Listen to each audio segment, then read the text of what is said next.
Quero conversar com você um pouquinho nesta manhã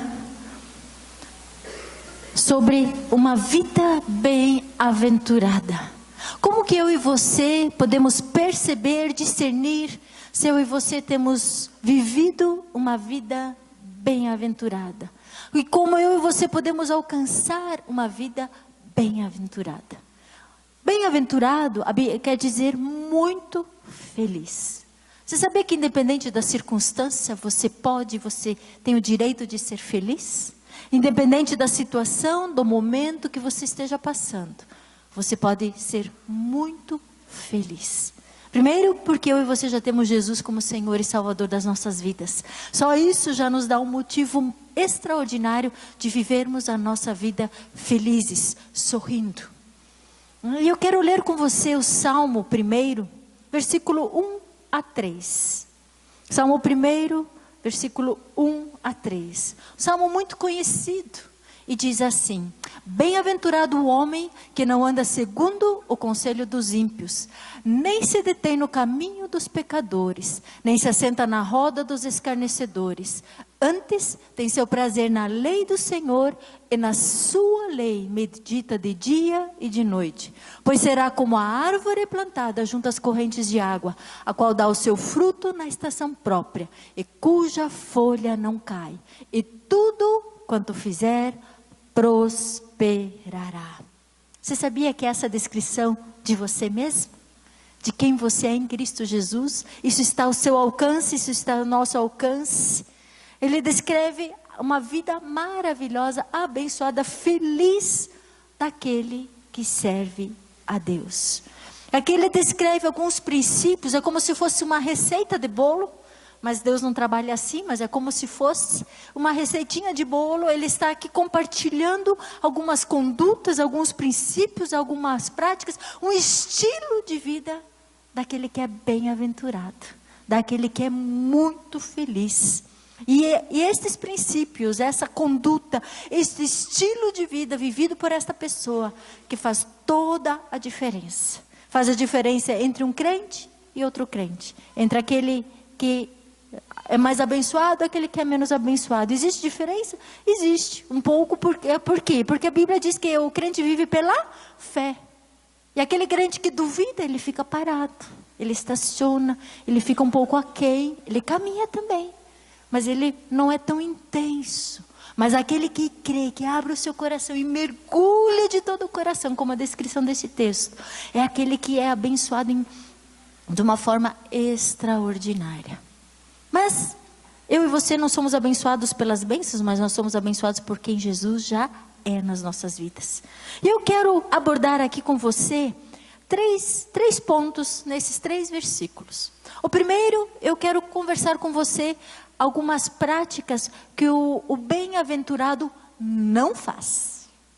Ele não faz. Você que é bem-aventurado, eu tenho certeza que você não pratica estas condutas. Quais condutas? Voltando ali para o versículo 1.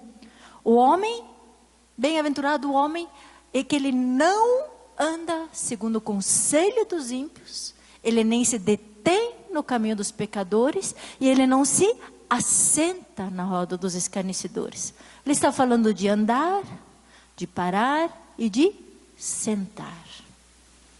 E aqui eu quero ver alguns aspectos que eu e você, nós não fazemos. Aqui na Comunhão Cristaba ninguém faz assim, né? Não é nosso perfil, nós somos aqueles que creem. E o primeiro aspecto é: não segue o conselho dos ímpios. A Bíblia menciona como ímpio aquele que não crê. Aquele que não crê em Jesus, aquele que não crê na pessoa do Senhor Jesus Cristo, não crê em Deus, não crê que Jesus é o Filho de Deus, é aquele que não crê na palavra, que não crê na Bíblia. Esse é considerado um ímpio. E esse versículo diz que ele não segue o conselho dos ímpios. No dicionário, se você for procurar o ímpio fala até um pouquinho mais, diz assim: é um perverso criminoso, alguém culpado de crime, alguém hostil a Deus. E a Bíblia está dizendo que eu e você, como bem-aventurados que somos, nós não ouvimos, não andamos segundo o conselho dos ímpios. Como eu sei que conselho eu tenho ouvido para a minha vida? Infelizmente, muitas vezes nós vemos pessoas que temem a Jesus, amam a Jesus, mas buscam conselho no jornal, na revista, no amigo que não é crente. Como que você vai compartilhar um sonho, um projeto, uma visão que Deus deu para você cristão, para você executar, você vai compartilhar com aquele que não crê? Ele vai desmotivar você? Com certeza. Porque ele não crê nas verdades contidas na palavra de Deus. Ele não conhece o valor, os fundamentos, as bases bíblicas onde eu e você respaldamos as nossas vidas. E é por isso que a Bíblia diz, o bem-aventurado, ele não anda segundo esses conselhos. Que tipo de conselho que essa pessoa pode dar? Totalmente contrário ao padrão de Deus, totalmente oposto àquilo que a Bíblia diz que eu e você devamos fazer. 2 Coríntios, capítulo 6, versículo 14 e 15, um texto muito conhecido que diz assim: jamais vos coloqueis em julgo desigual com os descrentes. Pois o que há de comum entre a justiça e a injustiça? Ou que comunhão pode ter entre luz e com as trevas? Que harmonia entre Cristo e Belial? Que há de comum entre o crente e o descrente? Muitas vezes nós usamos esse texto bíblico para orientar um namoro ou não namoro. A primeira pergunta é crente? É da igreja? Também. É muito importante que você esteja atento a esse princípio. Mas aqui nós também podemos ver, a Bíblia está falando que não vos coloqueis em julgo desigual. O que pode ter em comum? Não há nada em comum. Um julgo é aquele objeto colocado no lombo dos bois para levarem ali uma carroça. Agora pense você caminhando conforme a palavra de Deus, e aquele que você tem ouvido, ele caminha conforme o mundo está proclamando. Fica com o mundo, ele fica com a alma, ele fica com a carne. E ele quer ir para um lado e ele quer ir para o outro, mas o jugo está aqui, está prendendo os dois. Percebe? Mas eu e você não somos assim. Nós não andamos segundo esses conselhos. Aliás, nós andamos segundo o conselho, debaixo do jugo que é de Jesus, que ele diz que o meu fardo é leve e o meu jugo é suave, é prazeroso. O conselho dos ímpios também pode nos mostrar uma comunhão com o mundo, com as trevas, com aqueles que conscientemente caminham para a perdição.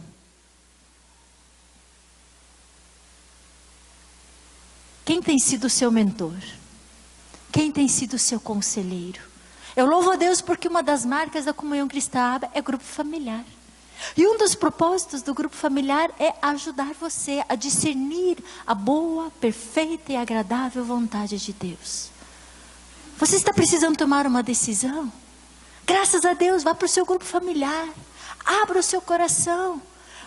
Mas eu não considero o meu líder tão culto. Eu acho que ele não tem a capacidade de entender. Não tem problema. Abra lá o seu coração. Você vai se surpreender. Às vezes eu e você tomamos um conceito, achamos que ele não vai entender. Mas ele vai entender. Porque o Espírito Santo habita nele. Porque o Espírito Santo que conduz a reunião. E o Espírito Santo vai dar um conselho estratégico. Vai ser o oposto daquilo que o mundo diz. Eu louvo a Deus porque grupo familiar é uma pérola preciosa. O Arno já tem compartilhado alguns testemunhos, mas já vimos muito disso. Pessoas que às vezes fecham o seu coração. Não vou abrir. E quando abre, traz luz, o Espírito Santo vem e a direção vem. Conselho. Um conselho certeiro. Um conselho abençoado. Eu e você... Então, nós não andamos segundo o conselho dos ímpios, mas segundo o conselho daqueles que creem. Daqueles que creem na palavra de Deus, nas verdades de Deus. A segunda marca, a segunda coisa que o crente não faz, ele não imita a conduta dos pecadores. Ele nem se detém no caminho dos pecadores. Ele não faz o que o pecador faz. Ele não caminha, ele não tem um comportamento, ele não tem o mesmo modo de agir da sociedade. Você sabia que a referência, o padrão de ética, de conduta, de moral, precisa vir da igreja? Somos eu e você que temos a verdade. Acho que você já percebeu que a nossa sociedade está invertendo valores. Filhos desonrando pais, pais desonrando filhos, autoridades sendo vaiadas, descrachadas. Quando a Bíblia diz, submetei-vos à autoridade. Esposas, submetei-vos ao seu marido. Filhos, obedecei aos vossos pais. Você está vendo a inversão de valores. Aquilo que é moral, que a Bíblia chama de moral, de ético, está sendo considerado imoral. O que é certo está sendo considerado errado. E o que é imoral está sendo considerado correto. Não é isso? Com tantas campanhas querendo trazer ali novos modelos de casamento, de homem com homem, mulher com mulher, é para ser algo tão natural, como se fosse errado um homem e uma mulher estarem casados. São inversões de valores, e esses são os pecadores. Não se detém, ele não para na conduta dos pecadores. Quando que um crente para na conduta do pecador? Quando ele diz, estamos vivendo na graça, que problema tem se eu for dar uma espiadinha lá naquele baile, naquele barzinho, naquela noite lá? Que problema tem? Todo mundo faz. Você não é todo mundo, não. Você tem o Espírito Santo que habita dentro de mim e de você. Em alguns lugares ele não entra. Alguns lugares ele não vai. E a Bíblia diz que não se detém. E infelizmente nós vemos alguns crentes se detendo. Quando dizem, não faz mal. Uma bebidinha aqui, uma escapadinha ali, um adultériozinho ali, não faz mal. Namorados, avançando no sinal vermelho.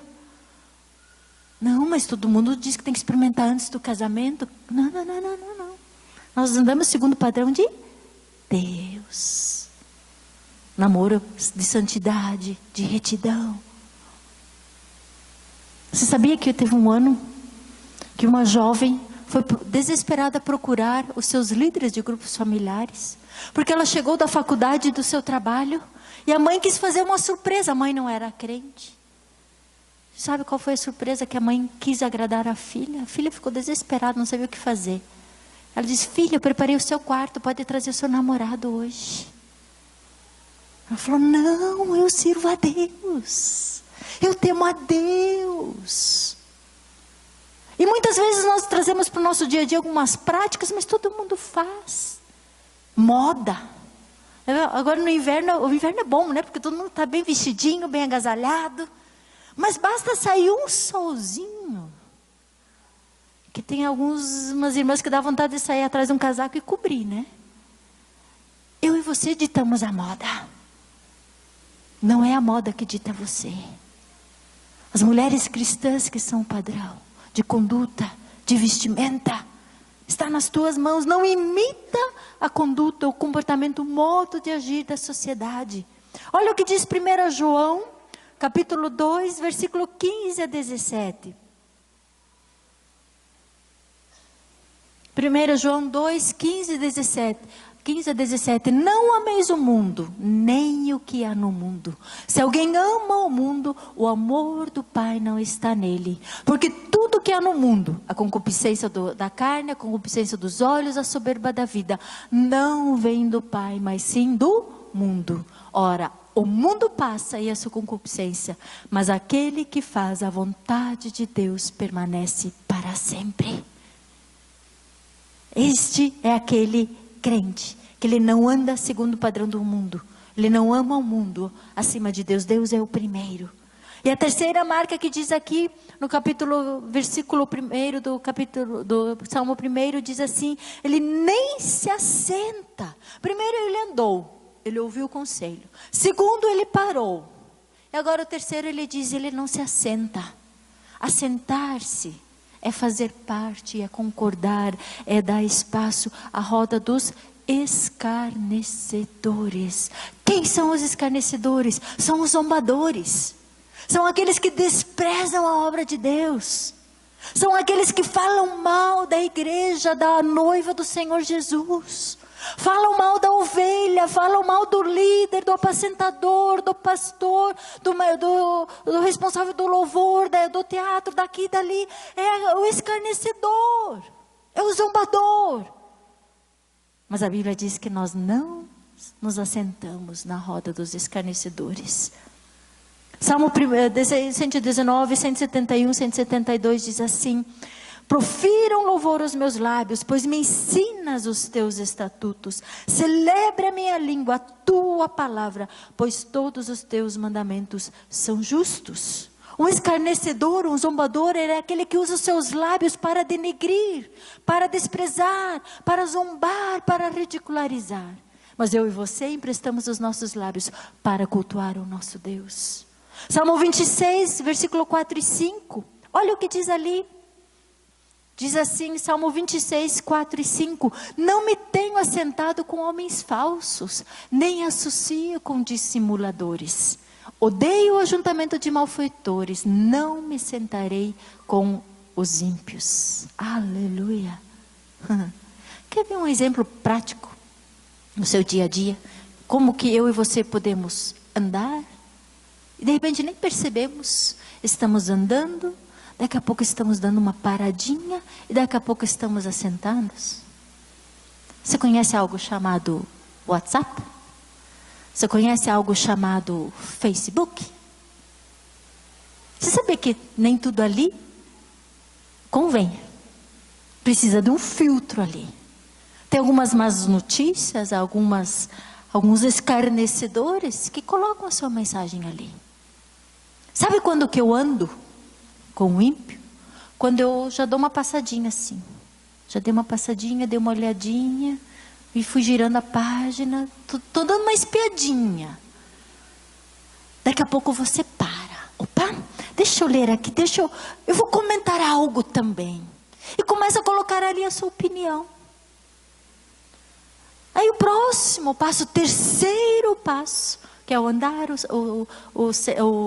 o andar, o deter-se, o parar e o assentar. E o terceiro passo, que seria o assentar, você começa a compartilhar. Você sabia que nem tudo convém você compartilhar? A Bíblia diz que saia dos nossos lábios apenas a palavra que é boa para edificação. Aquela que vem para animar, aquela que vem para erguer o meu irmão. E quantas mensagens são usadas no Zap, no Facebook, para denegrir a imagem de alguém? Às vezes são colocadas mentiras, e nós nem vamos checar a fonte, e já estamos compartilhando. Cuidado, está ali uma armadilha muito sutil, que passa pertinho da sua e da minha casa. Cuidado. Quando você entra na internet, cuidado com as propostas ali. Quando você dá aquela clicadinha, daqui a pouco você começa a entrar naqueles sites. Você está fazendo o quê? Você está andando, detendo-se e assentando-se. E daqui a pouco você está agindo igualzinho àquele incrédulo, igual àquele pecador. Eu e você pertencemos a Jesus, somos lavados com o sangue do Cordeiro. Mas a Bíblia diz que eu e você não devemos ignorar os ardis de Satanás e seus demônios. Ele é sutil. E ele é enganador. Ele vem para roubar, matar e destruir. Mas graças a Deus que a Bíblia diz que o bem-aventurado ele não pratica. Então isso não passa aqui perto. Não tem espaço. E ele dá o segundo aspecto, ele passa algumas direção daquilo que o crente, o bem-aventurado, ele faz. Primeiro, ele não faz, ele não se assenta, ele não para, ele não se detém. Ele não anda, não se detém e não se assenta. Mas ele faz. Ele faz o quê? Ele tem o seu prazer na lei do Senhor, e na sua lei medita de dia e de noite.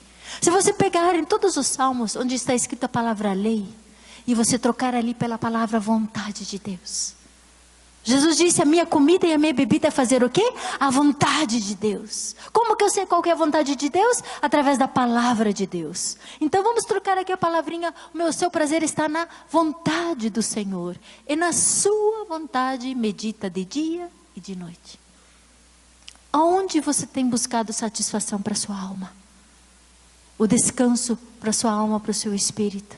A Bíblia diz, o seu prazer, a sua satisfação, o seu deleite está na vontade de Deus. Quando eu e você convidamos você a participar de um Jesus é Mais, de uma marcha para Jesus, um festival promessas, nós estamos convidando você a cumprir a vontade de Deus, a honrar aquele que nos chamou. A palavra prazer no hebraico significa desejo, o meu anelo. O seu desejo está na lei do Senhor, na vontade do Senhor. O povo judeu, ele é muito prático, ele pratica isso até hoje. Você já viu aquelas imagens quando eles mostram ali no muro das lamentações, passam aquelas imagens do povo de Israel, e você vê ali aquele rabino com o Torá na mão, e invariavelmente se vê ele ali com uma criança, e ele está ali falando, daqui a pouco a criança repete. Ele fala, a criança repete. Ele fala, a criança repete. Já viram essa cena? Se você não foi até lá, você já viu pela televisão, não viu? Essa cena, o que ele está fazendo? Ele está inculcando a verdade. Ele está inculcando na mente da criança a vontade perfeita de Deus. Os judeus até hoje, o Antigo Testamento, para eles sabem de cor e sorteado. Sabem de trás para frente e frente para trás. Eu lembro que na escola, nós tínhamos ali a aula de religião. E aí vinham ali as irmãs, as freiras, da aula de religião. E na minha sala tinha uma moça que era judia. E eu frequentava a igreja nos domingos. Então, quando a freira fazia alguma pergunta concernente à palavra de Deus, alguns assuntos nós duas sabíamos. Só que quando entrava no Velho Testamento, eu ficava quietinha, porque ela sabia de cor. A referência, o lugar estava ali. Eu lembro quando, até nessa época, eu passei alguns constrangimentos até na escola. Porque algumas perguntas que a freira fazia ali, que queria ensinar para nós, era o número de livros na Bíblia. Ué, para mim era tão óbvio, são 66 livros. 27, 39, 66. Só que na escola eu passava, quem sabe quando eu 66. Não, como que não? São 72, Aí chegava na IBI no domingo, a mesma pergunta. 72, não, 66. Até alguém sentar e me explicar a diferença. Paguei algum mico por isso. Mas essas verdades foram inculcadas desde criança. Alguns versículos eu sei em alemão, porque a minha IBI era em alemão. Algumas verdades foram ali inculcadas.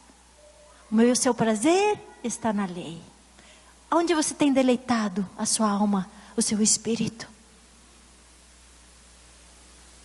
Salmo 119, versículo 103. Você já leu, aliás, vou abrir um parênteses aqui. Você já leu o Salmo 119 na primeira pessoa? Já fez dele a sua oração? Está aí uma tarefinha de casa. Ai, mas são tantos versículos. Dê um tempinho e ore. Faça desse salmo, invertendo ali onde está a lei para a vontade. E faça na primeira pessoa. Olha que versículo lindo. Diz ali, quão doces são as tuas palavras ao meu paladar. Mais doces do que o mel à minha boca. Ali está o meu prazer, na tua palavra. Na tua palavra que me nutre. E depois ele diz, o seu prazer está na vontade do Senhor e nela medita de dia e de noite. Meditar fala em expressar, em pensar, em gastar tempo, estar ali refletindo, ruminando a palavra. Não apenas aquilo que leu de manhã quando levantou, mas durante o dia, aquele versículo, aquele texto, aquela narrativa, está ministrando ao teu espírito. Meditar na sua vontade de dia e de noite. E é interessante que se nós prestarmos atenção aqui quando fala de dia e de noite, fala de tempo, fala de épocas, fala de estações. Deus está dizendo que não importa o tempo, não importa a circunstância, o meu prazer, o meu meditar está na lei do Senhor. Estou passando por uma luta, estou vivenciando uma vitória em todo o tempo.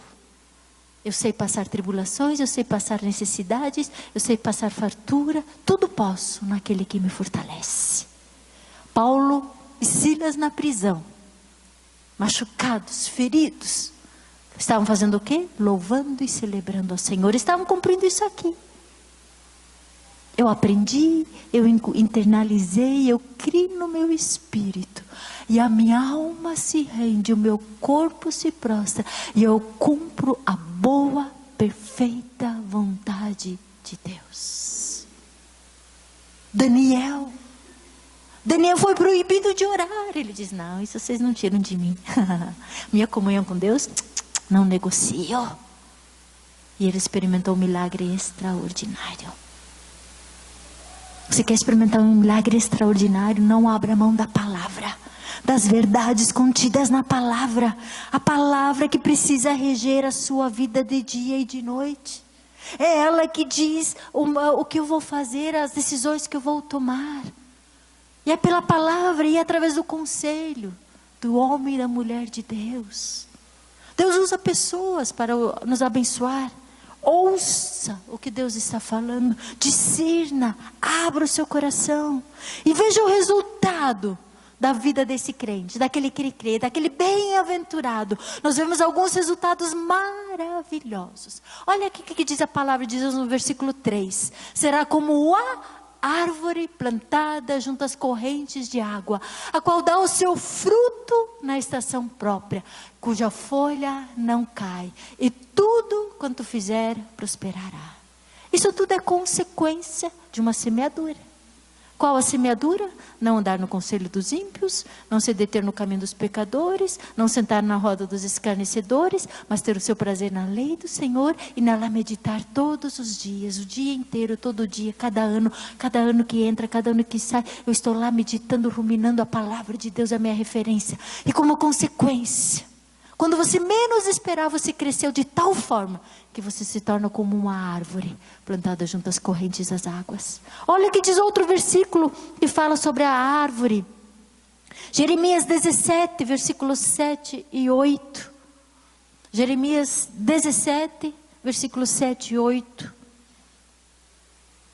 Bendito é o homem cuja confiança está no Senhor, cuja confiança nele está. Bendito o varão que confia no Senhor e cuja esperança está no Senhor, versículo 8, porque é como a árvore plantada junto às águas, que estende as suas raízes para onde? Para o ribeiro.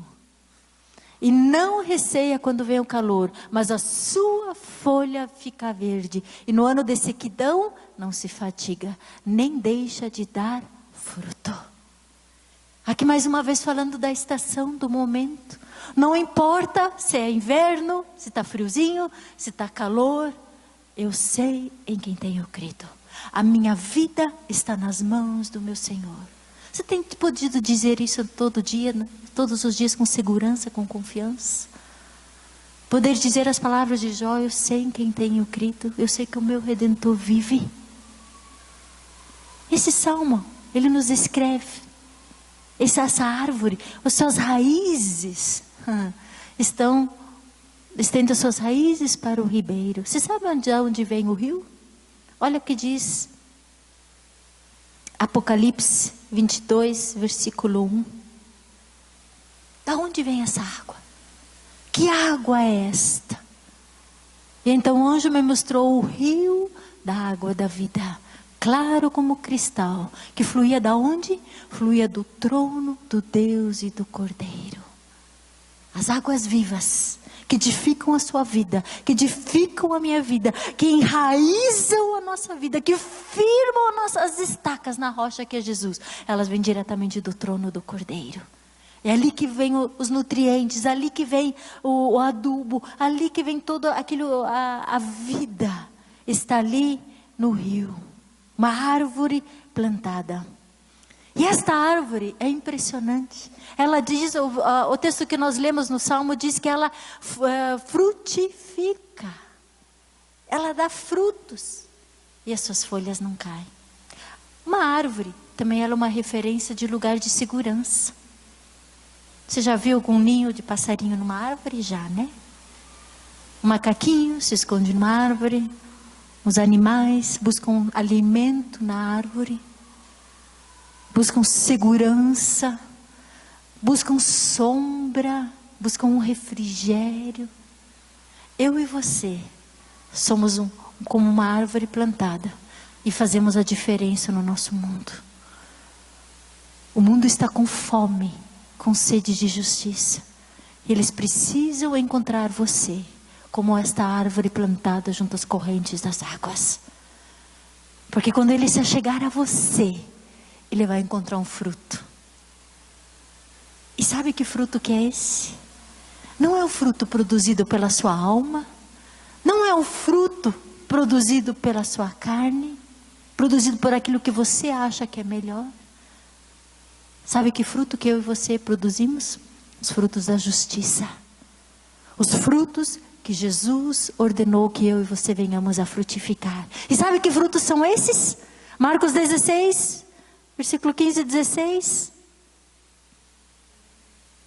Os últimos versículos diz: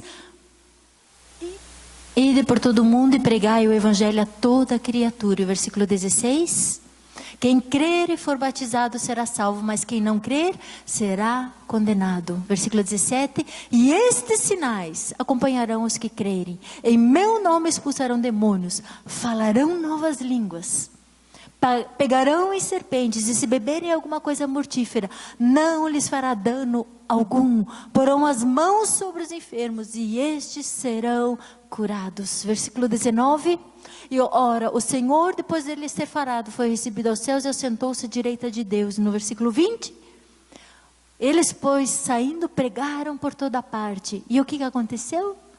Cooperando com eles o Senhor, confirmando a palavra com os sinais que as acompanhavam. Esse é o fruto que eu e você semeamos. Fruto da libertação, o fruto da cura, o fruto do conselho, o fruto do amor. Lucas 4, se não me engano, no versículo 19 diz: o Espírito de Deus me ungiu para quê? Para pregar as boas novas. O Espírito do Senhor está sobre mim, porquanto me ungiu para anunciar boas novas aos pobres. Enviou-me para proclamar libertação aos cativos e restaurar da vista aos cegos, para pôr em liberdade os oprimidos e para proclamar o ano aceitável do Senhor. São esses frutos que o Espírito Santo busca na sua e na minha vida. São esses frutos que Ele espera que eu e você venhamos a compartilhar. Vivemos deles, nos abastecemos deles, somos frutos desse fruto da justiça que é o próprio Senhor Jesus, e ainda compartilhamos, oferecemos. E o Salmo termina dizendo que tudo aquilo que Ele faz prosperará. Tudo aquilo que Ele coloca as mãos é completo, é perfeito, prospera. É desde a receita do bolo, é desde a limpeza da casa, é desde assinar um contrato. Tudo o que fizer prospera. Prospera no matrimônio, prospera no relacionamento marido e mulher, prospera no relacionamento pais e filhos, filhos e pais, prospera no relacionamento irmão com irmão, prospera no relacionamento com seu apacentador, com seu líder, com seu pastor, prospera em todas as áreas. E João 15, 5 e 8 diz assim: eu sou a videira, vocês são os ramos. Se alguém permanecer em mim e eu nele, este dá muito fruto. Pois sem mim, vocês não podem fazer coisa alguma. No versículo 8 ele diz: meu Pai é glorificado pelo fato de vocês darem muito fruto. E assim serão meus discípulos. Vocês não me escolheram, mas eu os escolhi para irem e darem fruto, e o fruto que permaneça, a fim de que o Pai lhes conceda o que pedirem em meu nome. Que tipo de fruto você tem produzido? Os frutos espirituais? Os frutos do reino de Deus? Ou os frutos que o mundo proporciona? Mas é como nós lemos nesse texto, que nós somos bem-aventurados. Eu tenho certeza que você tem usado a sua vida, se deixado gastar, para produzir estes frutos. Fruto da cura, da libertação, da manifestação do amor do reino de Deus. Jesus dizia aos seus discípulos: ide e anunciai, o reino de Deus chegou. E você é um proclamador dessas boas novas. Você é um anunciador. Esta é a diferença entre aquele que ama a Deus e que serve a Deus. Aquele que ouve o conselho de Deus. Como então eu posso ser feliz e abençoado? Andando no conselho daquele que ama a Deus, seguindo o padrão, o modelo, a conduta daqueles que servem a Deus, investindo meu tempo na palavra de Deus, fazendo a Fatemi TV, ouvindo mensagens, edificando meu espírito, edificando a minha alma, e as consequências é que eu vou produzir, eu vou refletir a glória de Deus. Eu quero encerrar com um versículo que diz assim, Isaías 40, versículo 29 a 31. Ele dá força ao cansado e aumenta as forças ao que não tem nenhum vigor. Os jovens se cansarão e se fatigarão, e os mancebos cairão. Mas os que esperam no Senhor renovarão as suas forças, subirão com asas como águias, correrão e não se cansarão, andarão e não se fatigarão. Amém? Quero orar por você, eu quero convidar você a se colocar em pé, nós queremos orar, abençoar a sua vida.